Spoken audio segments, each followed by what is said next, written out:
Kunjabihari.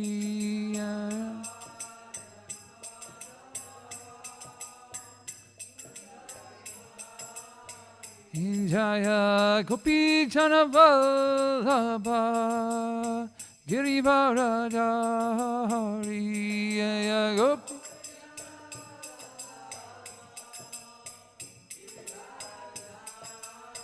Yashoda Nandana Brajajana Ranjana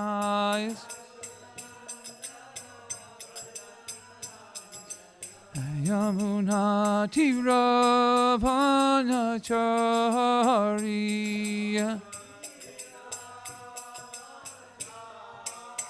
Jaya Radha Madhava Kunjabihari Radha Madhava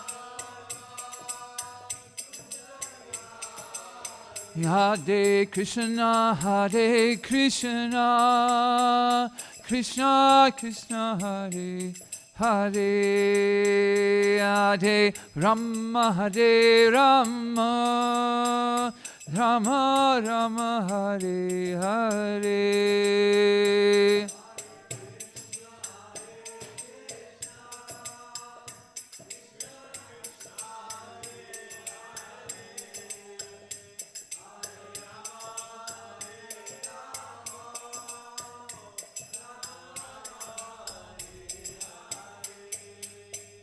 Hare Krishna, Hare Krishna, Krishna Krishna, Hare Hare, Hare Rama, Hare Rama, Rama Rama, Hare Hare, Hare Krishna.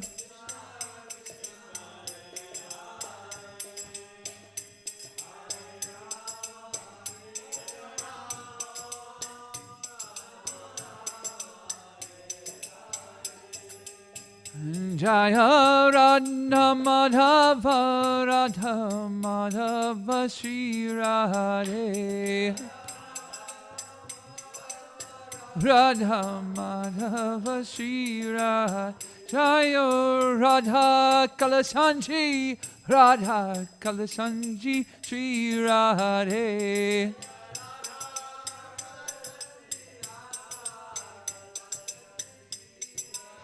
Jaya Radha Govinda, Radha Govinda, Shri Radhe.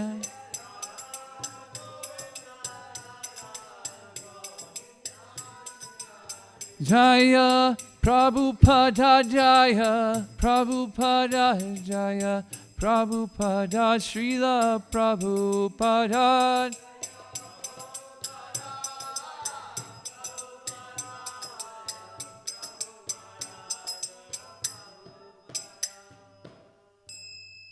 Shri Radha Madhava ki jai, Srila Prabhupada ki jai. Om Namo Bhagavate Vasudevaya.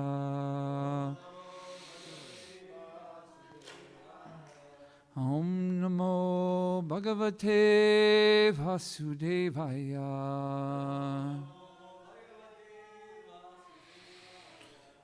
Om Namo Bhagavate Vasudevaya.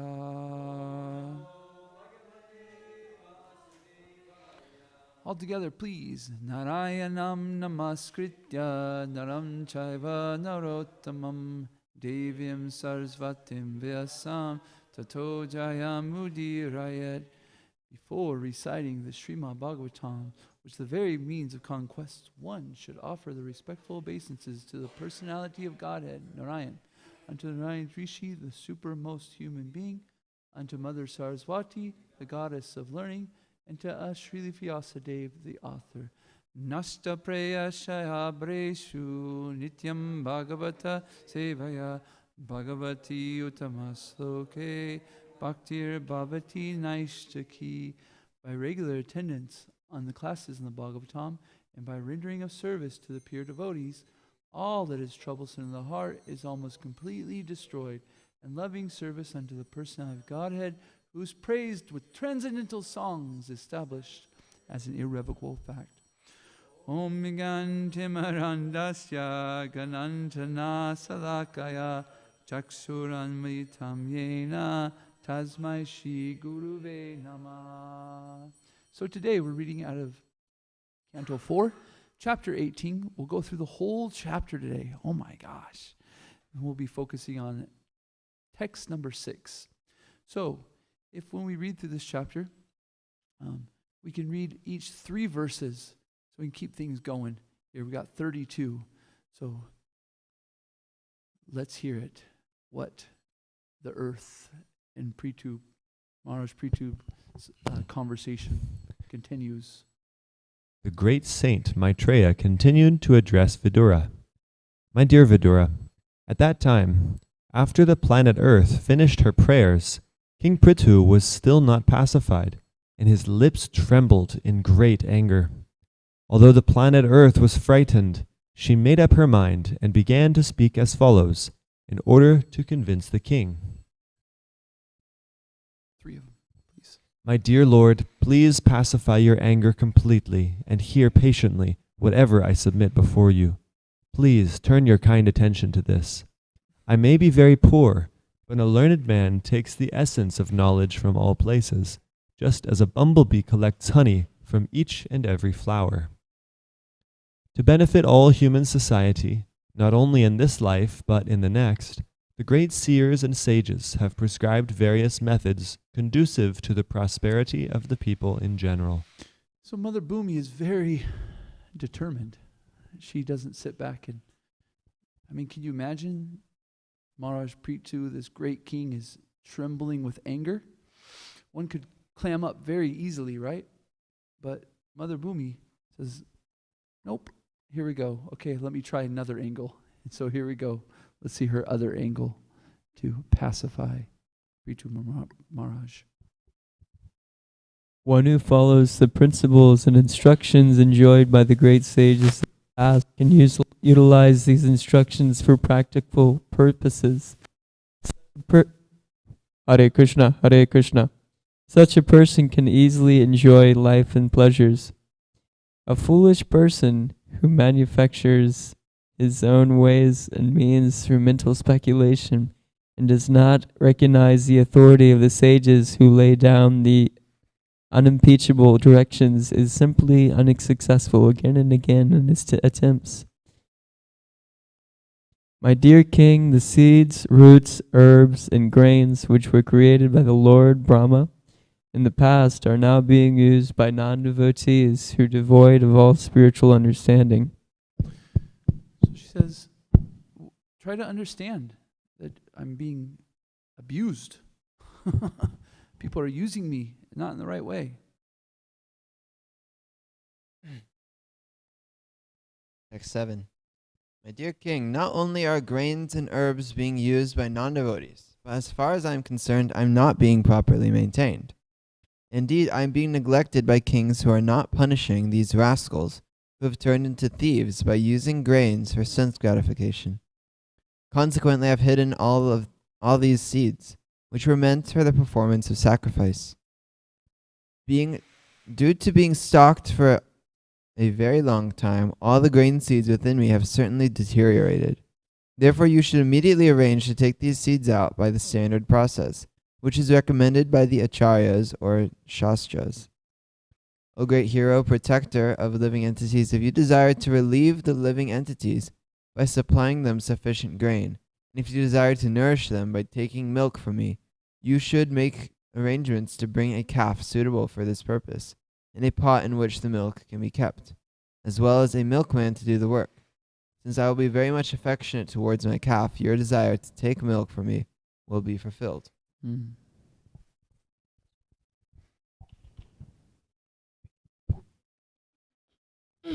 My dear king, may I inform you that you have to make the entire surface of the globe level. This will help me even when the rainy season has ceased. Rainfall comes by the mercy of King Indra. Rainfall will remain on the surface of the globe, always keeping the earth moistened, and thus it will be auspicious for all kinds of production. After hearing the auspicious and pleasing words of the planet Earth, the king accepted them. He then transformed Swayambhuva Manu into a calf and milked all the herbs and grains from the earth in the form of a cow, keeping them in his cupped hands. Others who were as intelligent as King Prithu also took the essence out of the earthly planet. Indeed, everyone took this opportunity to follow in the footsteps of King Prithu and get whatever he desired from the planet Earth. So, I was reading through this in the purports, and I was trying to understand clearly what is the calf. I couldn't directly find it from Srila Prabhupada, so I started to mental speculate in the appropriate way, trying to understand that.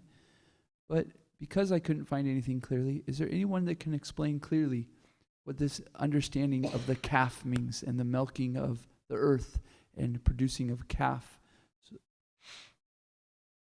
bringing the calf before it? I did hear from Srila Prabhupada that by having a calf, then the mother can begin to give milk.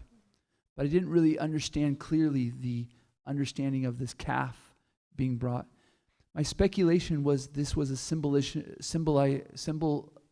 of sacrifice, that impregnating the earth with this sacrifice giving, and therefore she would become impregnated and have a calf and then be able to give. But it wasn't clear. So if somebody has some clarity, I would appreciate it. And I'm sure everybody else would too.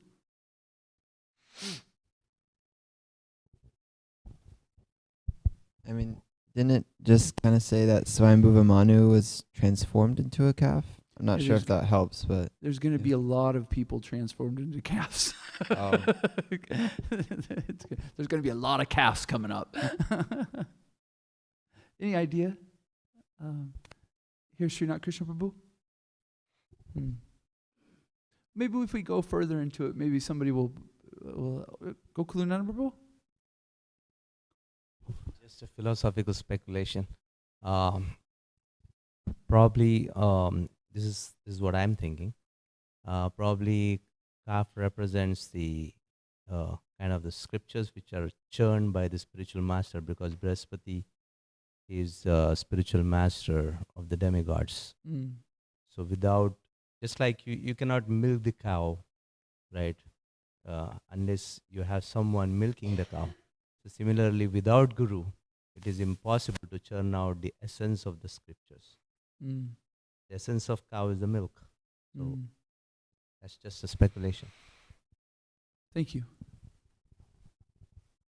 Okay, let's continue, please.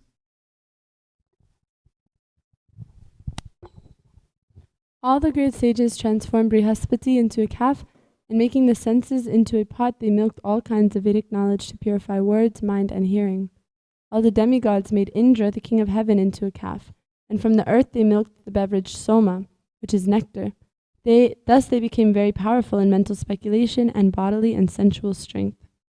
The sons of Diti and the demons transformed Prahlad Maharaj, who was born in an Asura family, into a calf, and they extracted various kinds of liquor and beer, which they put into a pot made of iron. It gets better.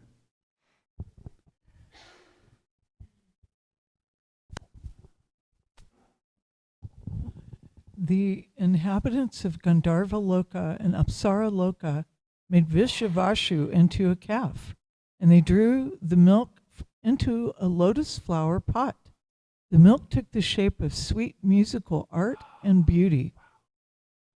The fortunate inhabitants of Pitarloka, who preside over the funeral ceremonies, made Aryama into a calf.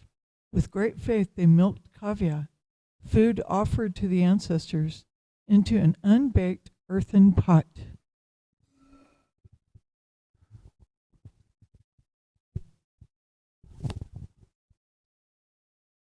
After this, the inhabitants of Siddhaloka, as well as the inhabitants of Vidyadharaloka, transformed the great sage Kapila into a calf, and making the whole sky into a pot, they milked out specific yogic mystic powers, beginning with anima. Indeed, the inhabitants of Vidyadhara Loka acquired the art of flying in the sky.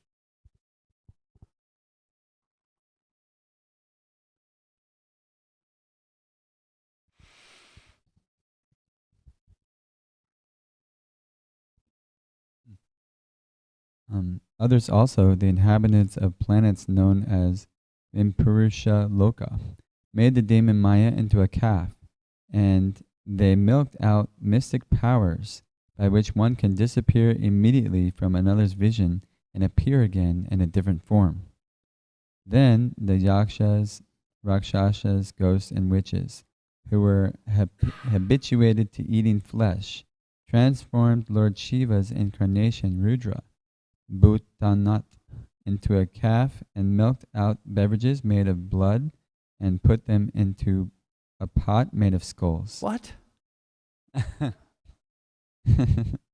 Thereafter, cobras and snakes without hoods, large snakes, scorpions, and many other poisonous animals took poison out of the planet Earth as their milk and kept this poison in snake holes. They made a calf out of takshaka.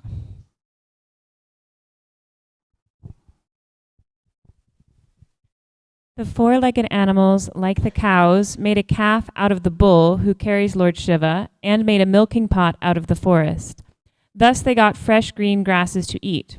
Ferocious animals, like tigers, transformed a lion into a calf, and thus they were able to get flesh for milk. The birds made a calf out of Garuda and took milk from the planet Earth in the form of moving insects and non-moving plants and grasses. Whoa. The trees made a calf out of the banyan tree, and thus they derived milk in the form of many delicious juices. The mountains transformed the Himalayas into a calf, and they milked a variety of minerals into a pot made of the peaks of hills. The planet Earth supplied everyone his respective food. During the time of King Prithu, the earth was fully under the control of the king. Thus, all the inhabitants of the earth could get their food supply by creating various types of calves and putting their particular types of milk in various pots. Text 27. My dear Vidura, chief of the Kurus, in this way, King Prithu and all the others who subsist on food created different types of calves and milked out their respective eatables. Thus they received their various foodstuffs, which were symbolized as milk.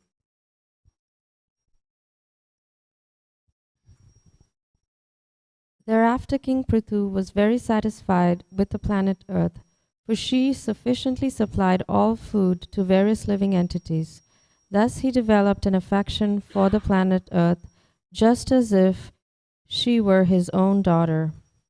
After this, the king of all kings, Maharaj Prithu, leveled all rough places on the surface of the globe by breaking up the hills with the strength of his bow. By his grace, the surface of the globe almost became flat. To all the citizens of the state, King Prithu was as good as a father. Thus he was visibly engaged in giving them proper subsistence and proper employment for subsistence. After leveling the surface of the globe, he earmarked different places for residential quarters inasmuch as they were desirable. In this way, the king founded many types of villages, settlements, and towns, and built forts, residences for cowherdsmen, stables for the animals, places for the royal camps, mining places, agricultural towns, and mountain villages. Before the reign of King Prithu, there was no planned arrangement for different cities, villages, pasturing grounds, etc. Everything was scattered, and everyone constructed his residential quarters according to his own convenience. However, from the time of King Prithu, plans were made for towns and villages. Wow. Prithu milks the earth. Story time with Srimad Bhagavatam. Very interesting, huh? Okay, let's go to 4:18:6. It's hard for us to understand some of these things, right? The powers of the sages and the kings. It's just amazing.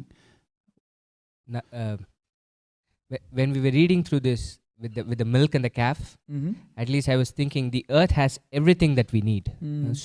All varieties of our needs can be satisfied by the earth. And with the context, at least, there was nobody to perform proper sacrifices. They were doing things in an improper way.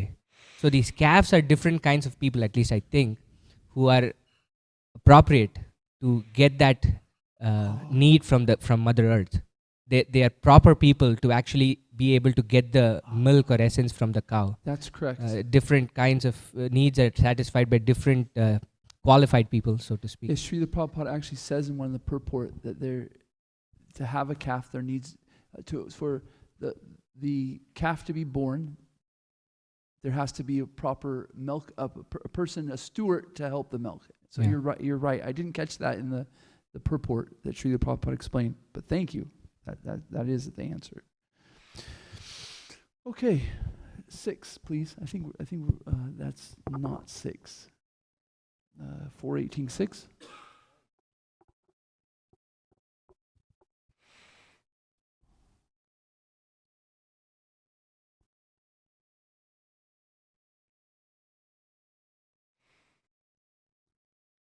Hare Krishna. Bhura srista hi asadhyayo Brahmanaya visampate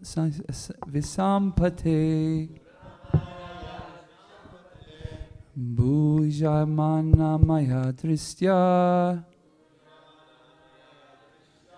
Asabadir adrat vritaha. Please, Bolo. Rasrista hirasayo Brahmanaya visampate Bhujamana maya dristya Astalbir adretya vratahi.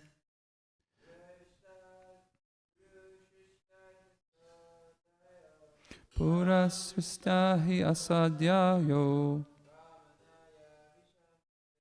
Brahmanaya visampate Bhujamana maya dristya Sadbir bhattavyaya. Okay, let's go right to the translation. That was my translation. I'm sorry, somebody said something and I didn't hear. Oh, seen. Translation and purport by His Divine Grace, A.C. Bhaktivedanta Swami Srila Prabhupada Ki Jai. My dear King, the seeds, roots, herbs, and grains, which were created by Lord Brahma in the past, are now being used by non-devotees who are devoid of all spiritual understanding. Purport. Lord Brahma created this material world for the use of the living entities, but it was created according to the plan that all living entities who might come into it to dominate it for sense gratification would be given directions by Lord Brahma in the Vedas in order that they might ultimately leave it and return home, back to Godhead. All the necessities grown on earth, namely fruits, flowers, trees, grains, animals, and animal byproducts, were created for use in sacrifice for the satisfaction of the Supreme Personality of Godhead, Vishnu.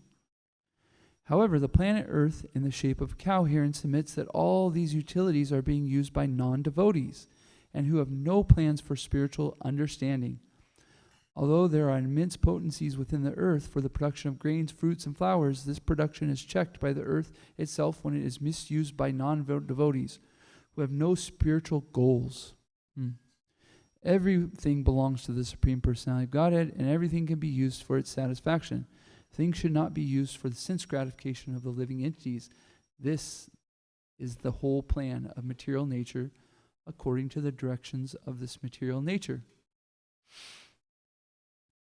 In this verse, the words asadbidhi and adritya vrityahi are important. The word asadbihi refers to the non-devotees. The non-devotees have been described in Bhagavad Gita as duskritinaha. Miscreants, mudaha, asses or rascals, nardandama, lowest of mankind, and maya aprata yanaha, those who have lost their knowledge to the power of the illusionary energy. All these persons are asat, non-devotees.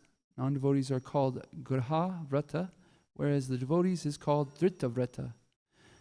The whole Vedic plan is that the misguided conditioned souls who have come to the Lord over material nature should be trained to become Drita Vrata.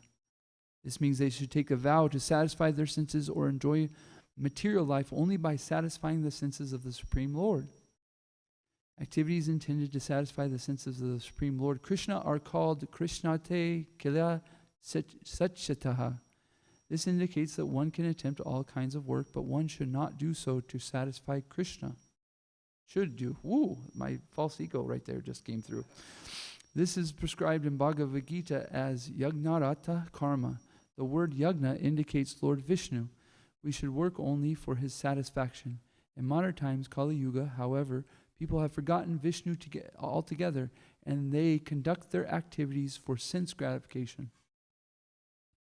Such people will gradually become poverty-stricken, for they cannot use things which are enjoyed by the Supreme Lord for their own satisfaction, sense gratification. If they continue like this, there will ultimately be the state of poverty. No grains, fruits, and flowers will be produced. Indeed, it is stated in the 12th canto of Bhagavatam that at the end of Kali Yuga, people will be so polluted that there will no longer be any grains, wheat, sugarcane, or milk. End of Kali Yuga Ki Jai. Oh, wait. What was that, Mataji?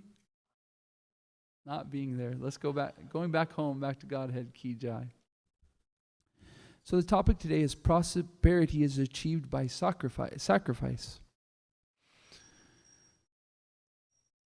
So Mother Bhumi is in a very tough spot, right? Because she's being used in a way that is not proper at all. She's being victimized. People could say she's being, you could even go to raped, by people who are just taking her and for their own gratification. And we can understand this if we looked at this perspective of the people that we work around when we're trying to abstract our own sense gratification from them. It is also very disempowering to them. So Mother Bhumi's saying this, like, I'm in a tough spot here. I'm being used. Nobody's showing me any love, no care, no reciprocation at all. They're just taking. So have you been put in that position before, where you have a boss or somebody in an authority position that is only taking? Do you feel empowered?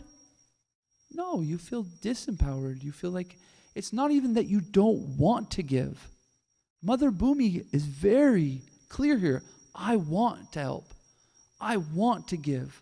I want to serve. But she's like, I can't find it. I can't find it in me to give. And so this is the sign of non-devotees who are extracting their sense gratification from people or from organizations or anything, Srila Prabhupada says in the purport, they become poverty-stricken. But Nanda Braja, there's a lot of rich people that are poverty-stricken, and they are always milking people for their sense gratification. Well, eventually, at some point in their life, they understand this money isn't making me happy. I'm not getting out of anything life. I'm trying to extract from it, out of it, and they become poverty-stricken, and then their own happiness is gone. They have none. We see this all the time with millionaires and people that are very successful. Remember, one thing that struck me was Robin Williams, considered the most, you could easily consider Robin Williams the funniest guy on the earth. He was excellent. You've watched it, his movies were so funny. And he committed suicide. I remember seeing that and I was just like, whoa. Like, you do not understand what's going in inside people unless that you have a nice friendship. So don't become poverty-stricken because you're also extracting your sense gratification from the people around you. The devotees, on the other hand, are very liberal. And they're very liberal in that they want to find the needs of others. Srinath Krishna Prabhu was saying that the Mother Earth has all the needs for us in the sense of jewels and riches and grains. And right when he said that, I was like, oh, she is a source of our needs. But the devotee is doing it in sacrifice, right? They're looking at the situation saying, I'm not using this for my sense gratification. I'm doing this because it's my duty and my service to Krishna. And therefore, everyone becomes pleased. And we can see this in this example, that we can extract from Mother Earth. But we should do it in the sense of, as a devotee, in the sacrifice for Krishna. And she gets benefit from that, and she wants to give more. So, I'd like to say and encourage you to look at what is your duty, what is your service for Krishna, and how are you looking to meet the needs of others. Not looking for the needs of others so that you can find some way to manipulate them or make some business deal out of it, right? If I find out your need and your need is for a nice gift, I'm giving it thinking, oh, put one on the scorecard because you owe me later. No, you actually pay for that. You'll pay for that because you're only doing it in a business situation.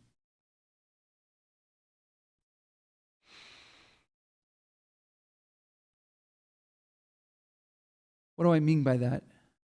What do I mean that you're going to pay for it? Well, we see only this material body, but we can understand that there's a spirit soul beyond that body, and it's full of knowledge.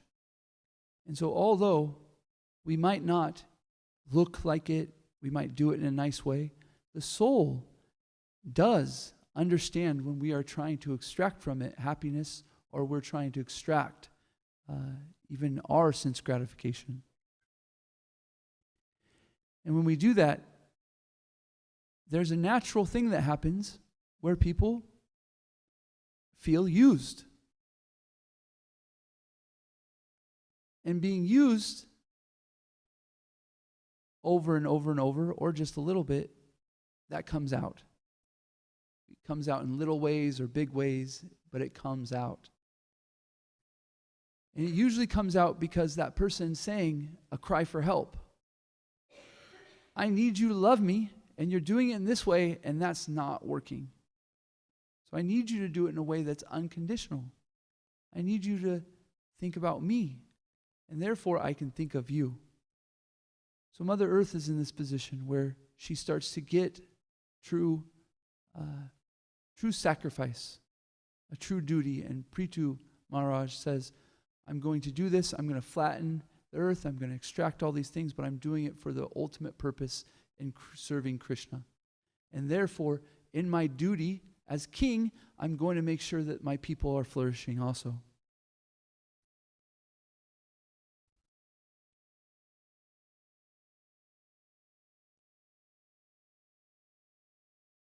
So this is a great sacrifice for us to learn, because we're in this conditioned state and we're very much conditioned to I and mine, my duty, my children, my project, my temple, mine, mine, mine, mine, mine, mine, mine, mine. You guys ever seen Finding Nemo? The seagulls? But if we look at it as my duty for Krishna, it can completely change our perspective. These aren't mine, but this is my duty. This is my service. And therefore, my service to Krishna is to serve these devotees, this project, my children, this, and this. And the perspective change. It no longer becomes mine. It becomes more about the service that I'm rendering. So this is a great sacrifice for us to change this perspective of I and mine to Krishna's, and to start to do our duty for really understanding the needs of the people that we're around. Of course, we're not Krishna. We can't meet everyone's needs. So we can focus on our duties, focus on our influence, focus on our services, and how we're nicely cultivating nice relationships with them, and meeting the needs of others for Krishna. Any questions, comments, thoughts?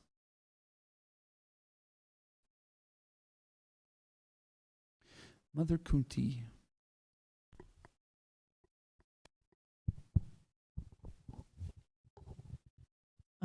So you're talking about meeting the needs of others. Mhm. Maybe sometimes when we are hoping to meet the needs of others, we're projecting what they need. So, in other words, the spiritual master is asking for water, and people bring him milk. So, would you comment on that? Sometimes we don't really understand what is the need. So, communication.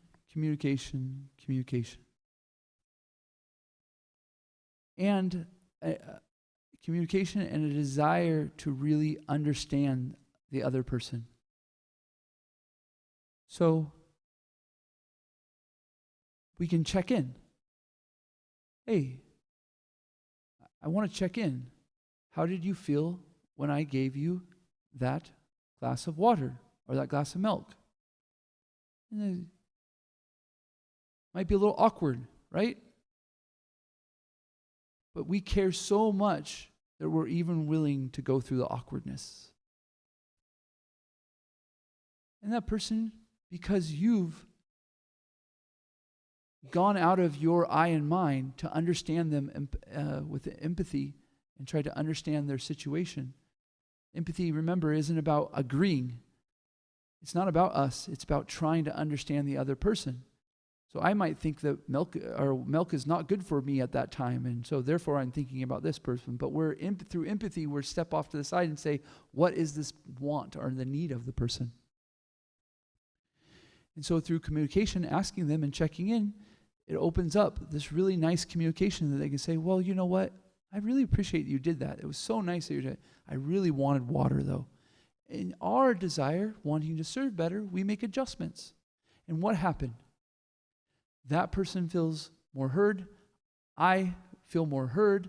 I feel more trust. I feel more like communicating, and loving relationships even grow. So this is Srila Rupa Goswami's 6 loving exchanges between devotees, speaking in confidence and hearing in confidence.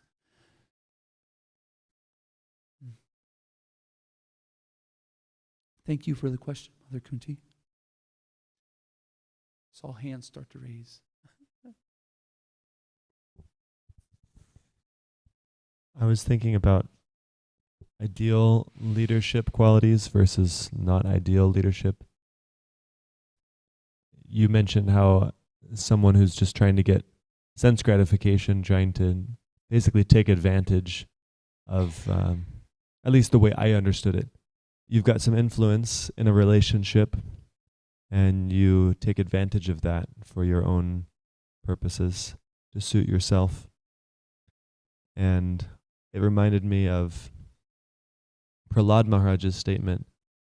He says that in this world, there's blind people following blind leaders, and the result is that they all end up in a ditch. So that's unfortunately the political situation we have now, is that we have not ideal leaders who are just exploiting the citizens. I was just reading earlier in this canto, Prabhupada writes that they just try to take as much taxes as possible and give as little benefit to the citizens. And eventually it will just lead to collapse. Prabhupada writes very strongly like this. So just wanted to share this related point.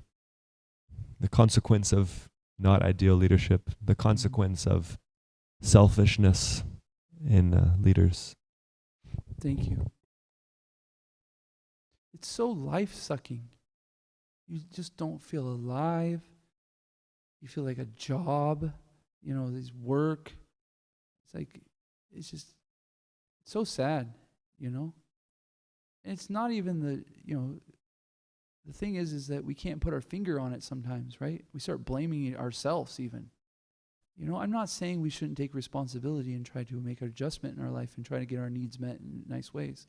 However, when there's powerful people above us that are extracting from us, it's very hard to understand. It's very hard to wait a minute, what's going on here? Why am I feeling why am I chipping at my coworkers? Why am I getting in arguments at the office? Well, it's because it's also being displayed to me, And so then I don't feel heard. I don't feel like I'm getting my needs met, and it goes out and, tragic. I'm trying to voice my needs, but I'm doing it in a tragic way, right? I spit out violence because that's what's around me. We really need leaders. I don't mean leaders in the sense of sometimes how we see leadership. I mean, we all need to understand leadership in the sense of I'm leading my body. I'm taking responsibility for myself, and I'm taking my responsibility to how to be a Goswami, right? How to control my mind, how to control my senses, so therefore that I can do nice service for others. Thank you, Brihat. Any other comments, questions, thoughts? Tulsi, please. Thank you, Prabhu. I'm trying to understand this chapter, so please help me understand. So here in the beginning, or in the previous chapter, we're seeing that Madhabhumi, she withheld her riches because she was being abused or because demons were trying to take her resources. And then King Prithu, asks her to, and she says, okay, this is the way you can get it. And so then there's all these good people taking wonderful things. And then there's also demons taking all kinds of liquor and beer also, and she doesn't withhold then. So what does she gain? Ultimately. What does she gain by giving the things that are what we see as not conducive to Krishna consciousness? Is this your question? She was withholding because she was seeing that it's not being properly utilized. And then King Prithu comes and says, okay, you should give. And so all these good things were also given. But again, the demons figured out a way to get beer and alcohol from her as well. Srila Prabhupada, from what I'm getting, answers this in the very first question. The first sentence of the purport. Let's turn back to the purport. And I had to read this a few times, this sentence right here by Srila Prabhupada.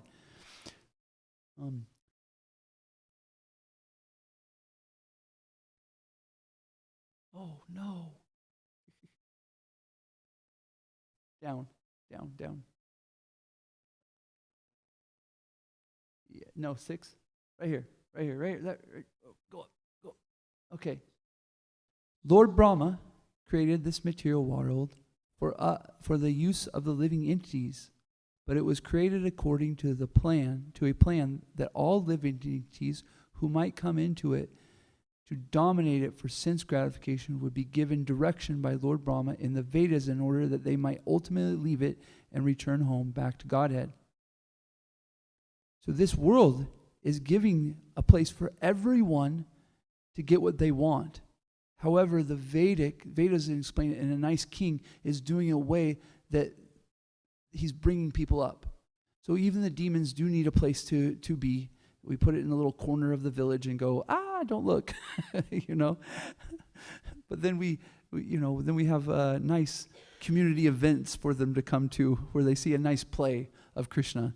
For 90% of the time we're like, don't see the demons, don't see. Oh, come enjoy this nice play, and then they make a little advancement. So even in the nice kingdom, in this earth, because it's a material place, there are places for every living entity to get their needs met, even if they're in a demonic or ignorant way. However, the king is making sure that there's systems in place where they can rise above that eventually. That make sense? Thank you. Perfect. Thank you. Any other comments, questions, thoughts?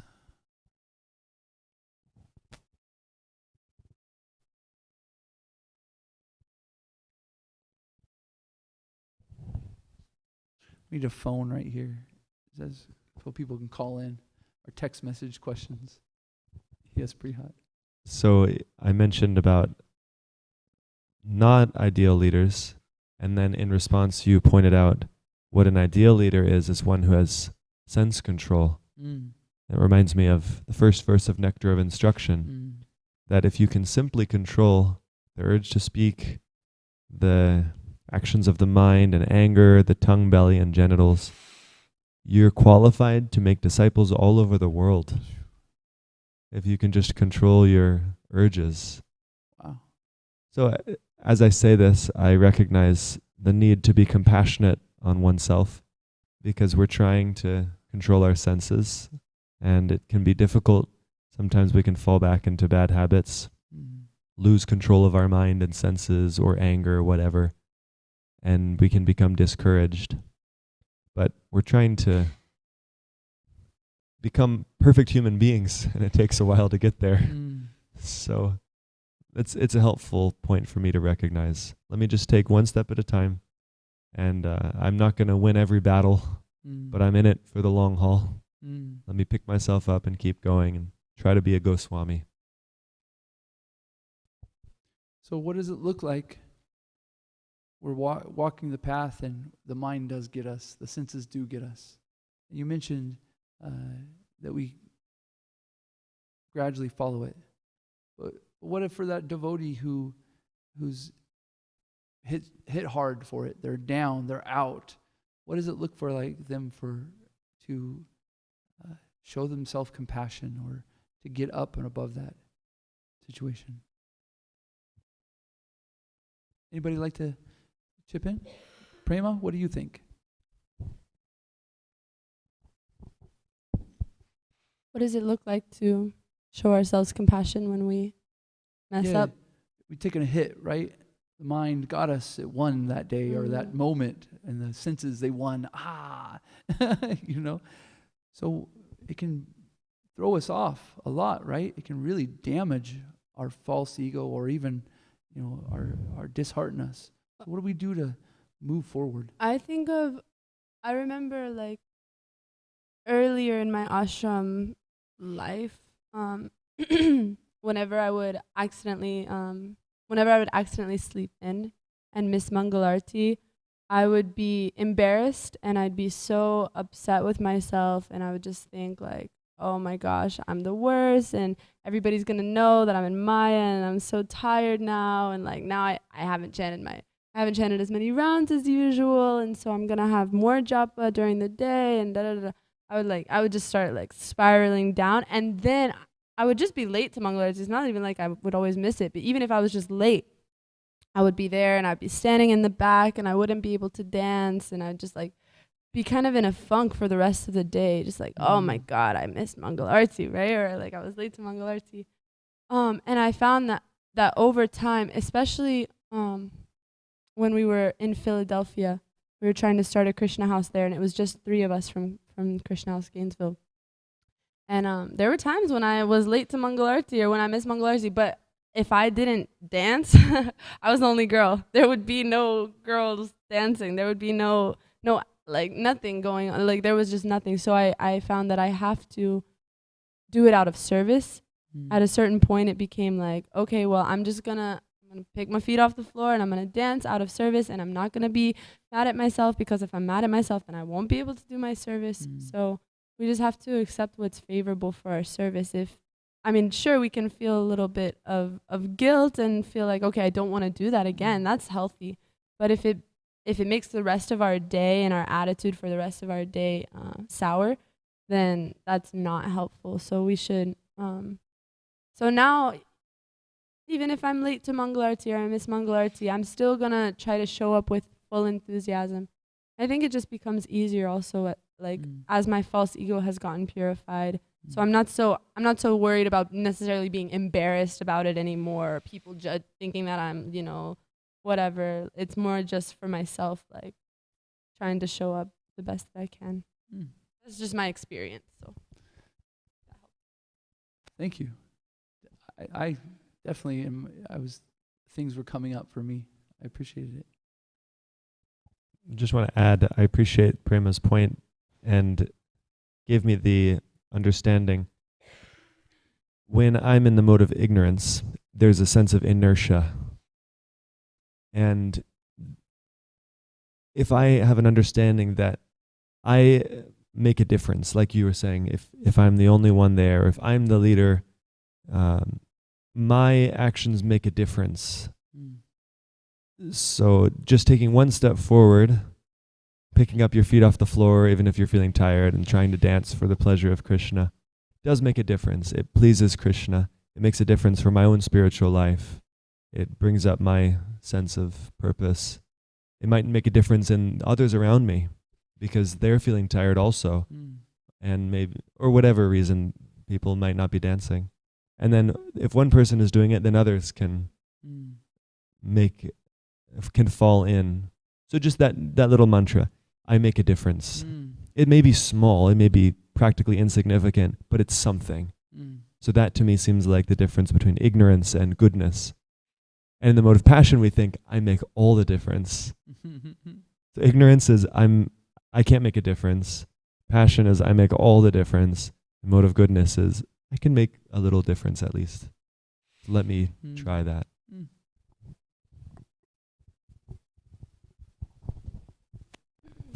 we also start to realize, like what Brihat just touched on. He was like, by dancing, I'm pleasing Krishna.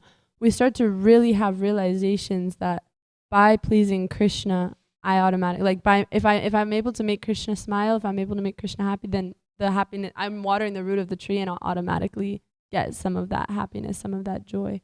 So we get to really experience that when we choose to. The gopis get 10,000 times the pleasure by pushing somebody else forward towards Krishna than they do even doing their own service. And Radharani, she gets 10,000 times the pleasure pushing any of the gopis towards Krishna service. So similarly, we can think, I can make a little difference if maybe I can do something that will encourage somebody just to step a little bit closer to Krishna. So when we can step outside of ourself for a moment and think of others and think of Krishna, we have this ability to make movement, right? To move forward. And this is a greatest gift for our own spiritual life and for others. And guess just how pleased Krishna will be. Oh, he says this in the Bhagavad Gita, right? He says, the thing that pleases me most is when you share me with others. And so if we have that attitude, let me try to do something that will inspire others to dance for Krishna. And let me push them a little bit farther, or nudge them or encourage them in some way, shape, or form. Okay, that's 8:31. Thank you so much. Srimad Bhagavatam ki jai. Srila Prabhupada ki jai. Gaura Pramanande Hari Hari Bo.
Chintamani प्रकर सदमसु कल्पवृक्ष लक्षावृतेषु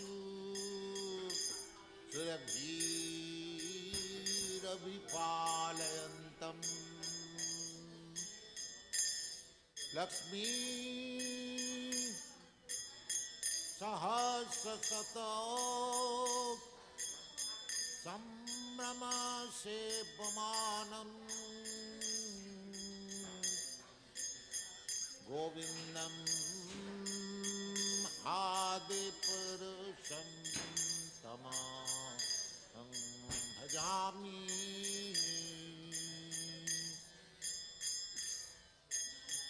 चिंतामणि प्रकर सदमसु कल्पवृक्षलक्षावृतेषु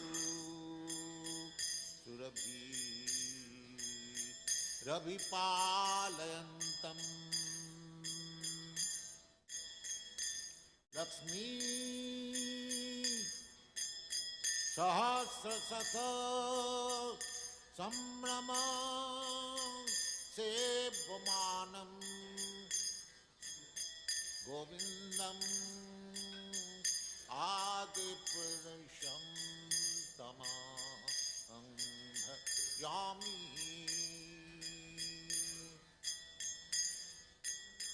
वेनं कन्वन्तं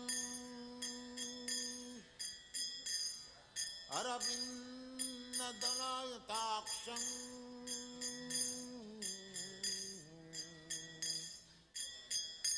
वेणुं कन्वन्तं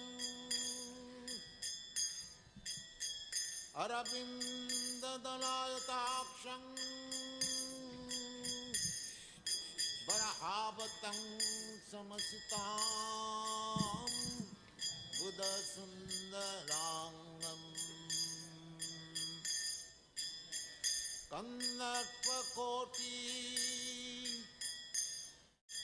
कमनीय विशेषशोभं गोविन्दम् आदिपुरुषं तमहं भजामि चिंतामणि प्रकर सद्मसु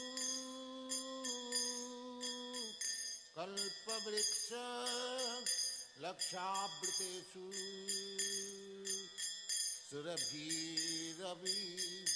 सुरभिरभिपालयन्तम्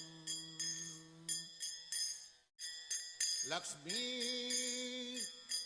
सहस्रशत संभ्रम सेव्यमानम् गोविन्दम्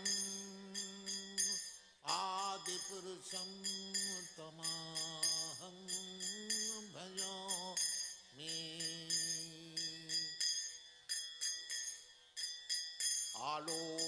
आलोलचन्द्रकलश वनमालवंशी रत्नांगदं प्रणयकेली कलाविलासं श्यामं त्रिभंगललितं नियतप्रकाशं गोविन्दम् आदिपुरुषं तमहं भजामि चिंतामणि प्रकर सद्मसु कल्पवृक्षलक्षावृतेषु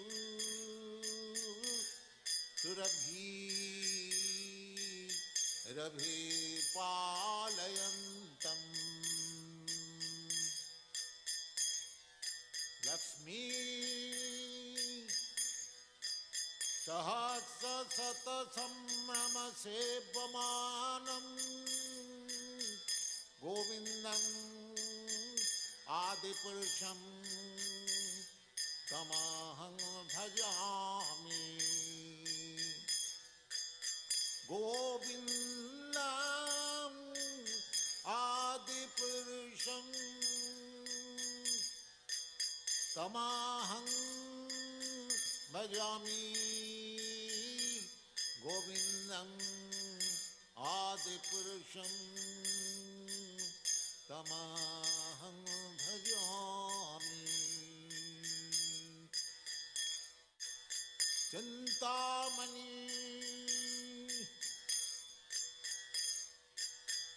अंगानि यस्य सकलेन्द्रियवृत्तिमन्ति पश्यन्ति पान्ति कलयन्ति चिरं जगन्ति अंगानि यस्य सकलेन्द्रियवृत्तिमन्ति पश्यन्ति पान्ति कलयन्ति चिरं जगन्ति आनंद चिन्मय सदु जल विग्रहस्य गोविन्दं आदि पुरुषं तमहं भजामि चिन्तामणि प्रकर सदमशु कल्पवृक्ष लक्षावृतेषु सुरभि रवि पालयन्तं लक्ष्मी सहस्रशत संभ्रम सेव्यमानं गोविन्दं आदिपुरुषं तमहं भजामि गोविन्दं आदिपुरुषं तमहं भजामि गोविन्दं आदिपुरुषं तमहं भजामि. Then what you have to do? गोविन्दं आदिपुरुषं तमहं भजामि गोविन्दं आदिपुरुषं तमहं भजामि. Or if Maharaj is done speaking, you can even move the चिन्तामणि प्रकर सद्मशु कल्पवृक्ष लक्षावृतेषु सुरभिरविपालयन्तं चिन्तामणि